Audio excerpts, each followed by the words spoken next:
Flashway Underline perguntou: acha que o Vegapunk está diretamente relacionado com o século perdido, igual a Tolkien? Sabemos algumas coisas vitais sobre o Dr. Vegapunk, entre elas que ele é muito velho e que sua cidade natal é a ilha Karakuri. Além disso, também tem um entendimento do mundo muito superior à média de personagens da série. Durante o Novo Mundo, vimos diversos cientistas geniais e cruéis usarem suas habilidades para criar poderes terríveis e perigosos. Foi assim com Caesar em Punk Hazard, criando os Akuma no Mi artificiais, o Judge em Whole Cake Island com seu exército de clones da guerra, e também seu projeto de filhos soldados emocionalmente inócuos e obedientes, fechando com o Queen em Wano com todos seus melhoramentos cibernéticos, armas biológicas e reprodução dos poderes da guerra. Só que de alguma maneira, o Vegapunk parece estar no centro de todas essas descobertas. E agora nós entendemos o porquê. Ele não é simplesmente um homem que vive no futuro em relação ao presente. Ele é um homem que vive no passado, um passado tão glorioso, próspero, tecnológico e avançado que séculos removidos dele, a civilização não conseguiu realmente atingir uma fração da glória anterior. No final das contas, o quadro que vai se pintando é de um perigosíssimo jogo de poder, onde o conhecimento e a capacidade tecnológica vivem em um fino equilíbrio com colocar o homem mais genial do mundo perto dos segredos mais perigosos, que podem desestabilizar completamente a ordem atual e até ser o fim do governo mundial. Mas esse jogo também está perto do fim. Aparentemente, o governo estreou tudo o que queria do doutor, enviando seus assassinos da CP0 para finalizar o homem. Já que o projeto Serafim está praticamente finalizado para permanentemente substituir os Chibukai e desequilibrar a balança de poderes de uma vez por todas. Mas ele tem uma carta na manga, avisando o líder dos revolucionários, Dragon, da sua morte. Isso não indica só uma ligação aleatória, mas sim uma conexão ao homem mais procurado do mundo. Algo que é justamente tudo que o governo não quer, que seus recursos e capacidade de tornar Vegapunk ainda mais eficiente e útil saiam pela culatra, e os maiores segredos do mundo acabem escapando para seus mais temidos rivais. Então, a sua relação com o século perdido parece já ter sido desenhada. Ele nasceu em Karakuri e desde muito jovem mostrou uma genialidade e capacidade de raciocínio incomparável, o fazendo ser notado pelo governo mundial. Quando eu digo notado, pode ser notado, capturado, sequestrado, se tornado refém, preso, enfim. Essa conexão tornou possível com seus recursos e relíquias do passado que sua mente brilhante pudesse os ajudar a dominar o mundo pirata com a chegada de Roger em Laugh Tale. De alguma maneira, encher o homem mais genial de todos de recursos para tentar esconder a verdade com suas próprias descobertas. É completamente irônico e deturpado, e até por isso é bem a cara do Oda. Usar a genialidade e a ciência, né, uma coisa completamente iluminista, que envolve método e o pensamento científico para tentar fazer o obscurantismo, esconder a verdade, ocultar, censurar, ser o que o governo mundial é. E claro que existe uma possibilidade do Vegapunk ser descendente de uma raça antiga, talvez até alguém vindo de uma linhagem do Reino Perdido, um lunário talvez, ou um meio lunário, ou um quarto lunário, que seja. Afinal, o seu corpo verdadeiro não foi revelado, e talvez nem exista mais, já que ele se dividiu em outros 6 corpos aparentemente não naturais. Portanto, a sua conexão ao século perdido não é certa até que possamos entender quem está verdadeiramente por trás das 6 máscaras que caminham por Egghead e mudam o mundo do seu laboratório. Fala galera, Chapéus de Palha aqui, e eu sou o Derek, e hoje, vamos fazer pra você um Chapéu de Palha. Eu voltei, eu retornei, o retorno dos que não foram, mas agora parecendo com a minha cara judiada. Dá um slap no like, se inscreve, dá essa... Cara, chegamos a 500k, aconteceu. Quem imaginava? Eu imaginava. Tem os gráficos, já a gente sabia o que aconteceu. Mas enfim, aconteceu. YouTube não deleta meu canal, por favor. Chama a vinheta, ó, só chama a vinheta.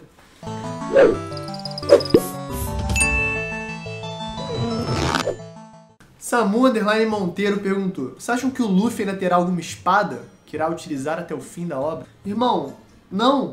Luffy de espada é meme. Luffy de espada sempre foi meme. E o Oda deixou isso bem claro. Vamos lembrar, lá nos primórdios, lá em Thriller Bark, a gente viu o Luffy possuído pela sombra de um espadachim usando uma espada, beleza. Só que aí ficou claro que era porque a sombra manjava de espada e não o Luffy, porque o Luffy tava no modo, né, praticamente no Gomu Gomu no Baka, ali com a cara meio...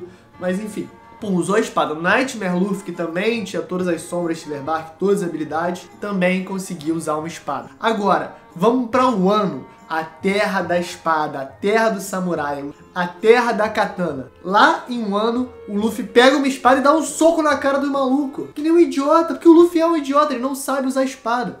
E essa é a graça da coisa. O Oda mostrou de maneira bem clara que o Luffy usando uma espada não sabe usar uma espada. E eu acho que até o final da obra pode ter até outro gag, mas eu acho que usar a espada mesmo, vou usar uma espadinha aqui, não, nunca vai acontecer.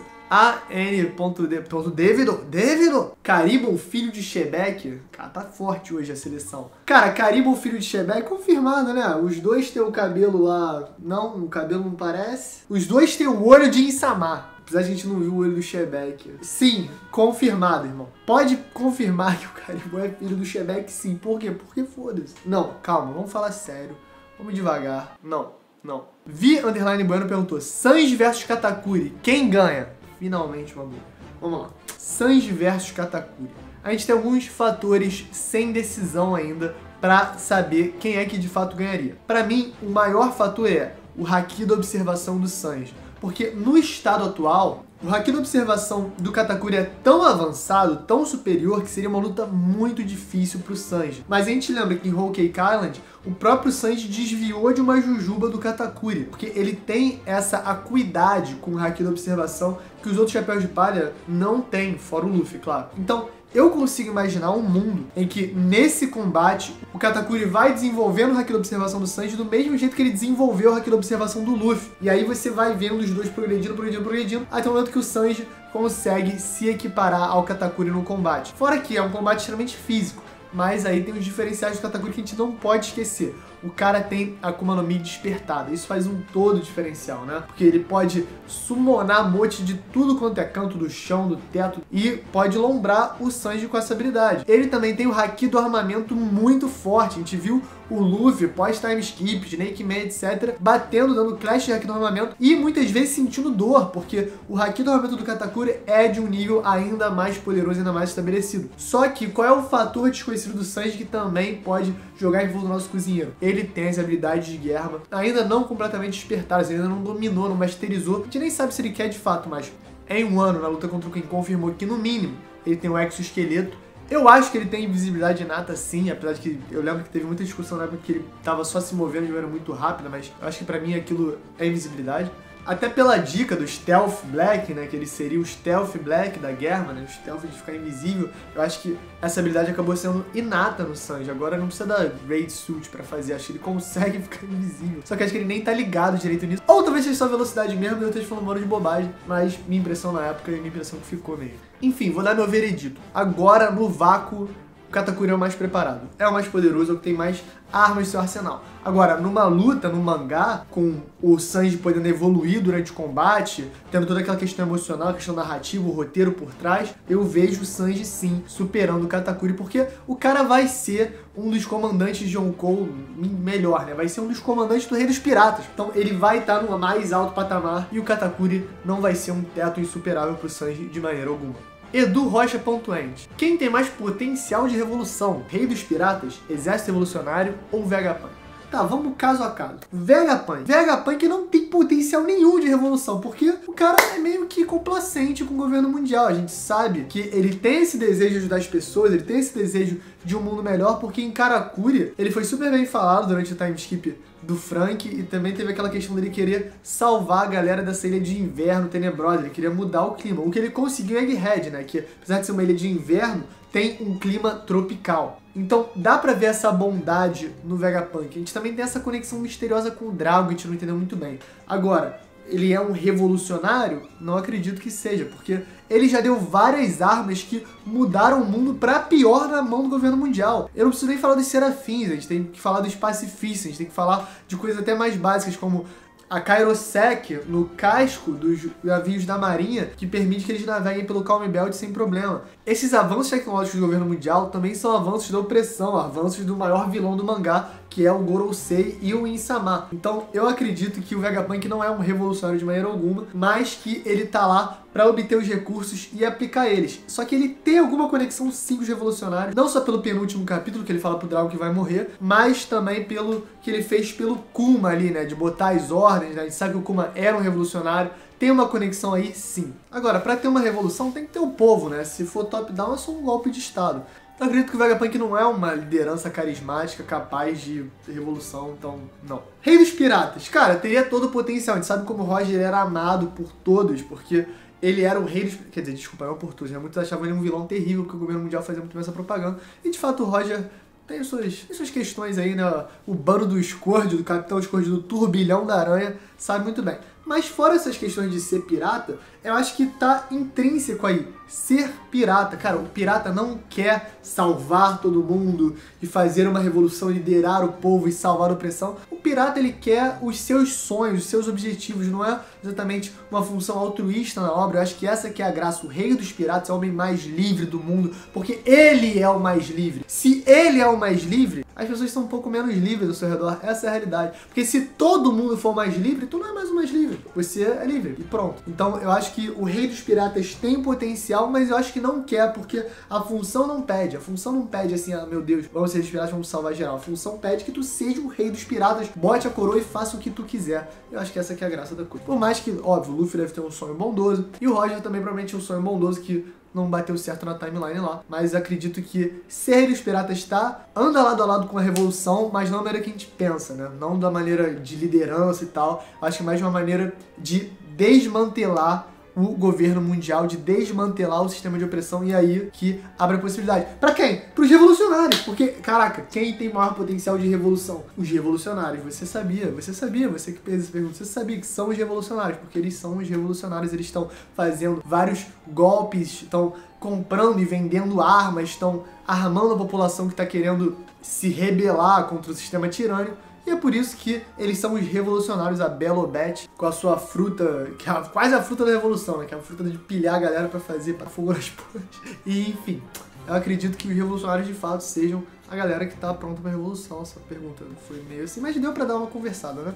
Clara Underline Gravino perguntou: Vegapunk sabe sobre o século perdido? Cara, com certeza ele sabe mais do que a maioria das pessoas, né? A gente viu que Egghead tem ali um sítio arqueológico de armaduras, provavelmente poderes, traços passados de coisas do século perdido que são altamente tecnológicas. Então eu acho que o Vegapunk não é nada burro, a gente sabe que ele provavelmente é o personagem mais inteligente de toda a obra. Ele já decifrou muita coisa do século perdido através desses vestígios, né? E claro, é um paralelo à vida real. O que os arqueólogos, historiadores e outros profissionais, museólogos e afins fazem? Eles observam o passado para concatenar o que aconteceu e até muitas vezes entender padrões que se repetem no futuro, porque quem estuda história vê várias questões se repetindo, porque a natureza humana é a natureza humana, seja agora, seja 1000 anos atrás. Óbvio, né? Não é uma coisa, meu Deus, humano é humano, mas sim, de fato nós cometemos diversos erros e acertos parecidos em vários ciclos, em vários lugares, e eu acho que isso se repete em vários ciclos, em vários lugares. E eu acho que isso é um tema interessante em One Piece, você vê umas questões cíclicas acontecendo, né?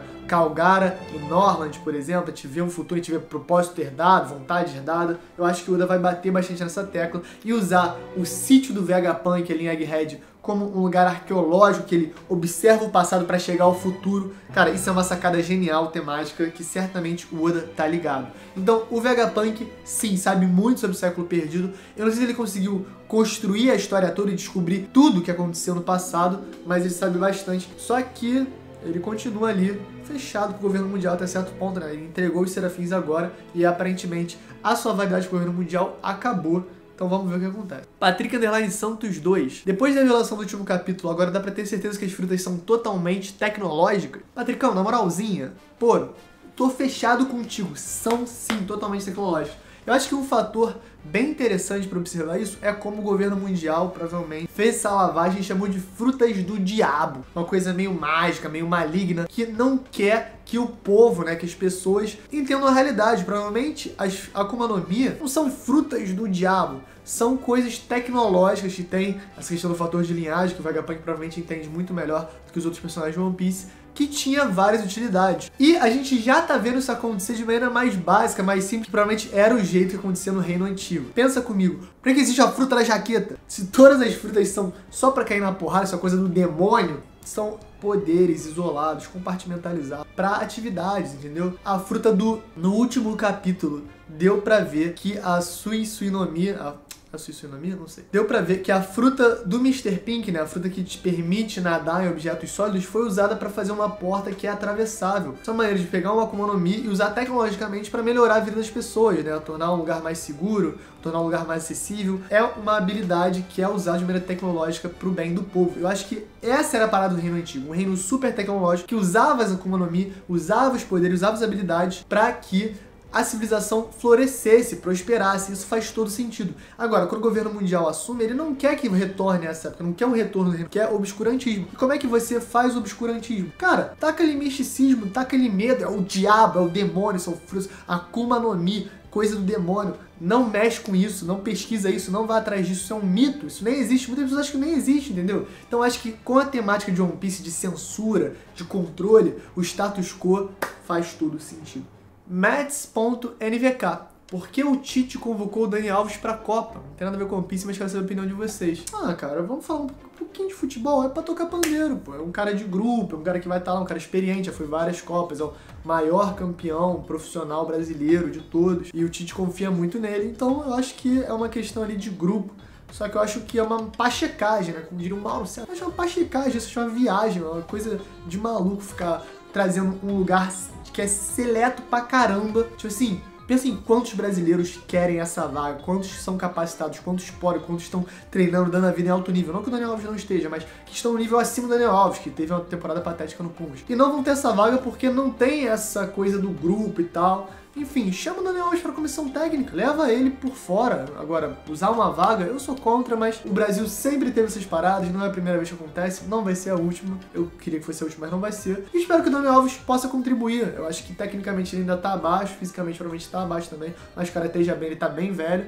Mas vamos ver o que rola. O Brasil campeão, provavelmente ele nem entra. Tomara que ele nem entre. Enfim, vamos ver o que rola. Polux nos perguntou, o Vegapunk real é o Shaka? Não, o verdadeiro Vegapunk ainda é desconhecido e provavelmente só vamos entender ele quando vermos seu verdadeiro corpo. Com a sua capacidade de fazer clones, pode rolar até um clone Serafim do Kizaru, já que eles claramente já dominaram as frutas artificiais Paramécia e Zoan, também se formos considerado o Momonosuke. Então, o próximo passo é um clone Serafim do cara que vem sendo usado há mais tempo como cobaia, porque, pensa comigo, o Kizaru tem a sua Pika no Mi usada desde os pacifistas, então talvez até antes o fator de linhagem dele já tinha sido coletado. Dá pra imaginar que existe aí um clone Serafim do Kizaru sendo feito, que seria poderosíssimo. E cara, numa loucura aqui, vai que o próprio Vegapunk consegue controlar um desses clones e usar ele de corpo. Vai que o Vegapunk quer morrer no seu corpo atual para renascer um corpo ultra poderoso que seria o Serafim do Kizaru, com traços de lunário, com traços de fator de linhagem, com várias habilidades insanas.